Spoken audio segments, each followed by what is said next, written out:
现代第一版圣经哥林多前书第13章。我若为了讲人的语言，甚至天使的语言，若无忍耐，我就亲像螺在弹，拔在响。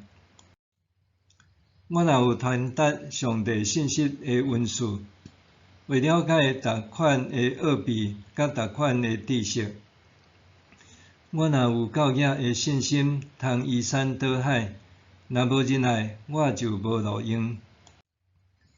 我若摕所有的财产去救济，也是献身躯互血烧，若无忍耐，对我拢无利益。忍耐是宽容，忍耐是慈悲，有忍耐就袂怨妒，袂夸口，袂骄傲，袂做见笑的代志，袂求家己的利益，袂快受气，袂扣分，袂爱不义，只有爱真理。忍耐会包容一切，对一切有信心，对一切有盼望，对一切有耐心。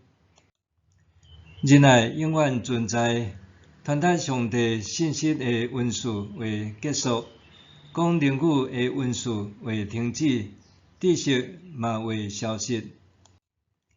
咱所捌的有限，咱传达上帝信息的文字嘛有限。毋过，迄个完全的一个来，迄个有限的就消失。我做囡仔的时，讲话亲像囡仔，意见亲像囡仔，想法嘛亲像囡仔。我既然成人，就将囡仔的事拢放下。咱现在亲像照镜伫看，模糊无明，将来会面对面看清楚。我现在只有知一部分，将来会完全了解，亲像上帝完全了解我。安尼，信、盼望、忍耐这三项继续存在，其中上重要的是忍耐。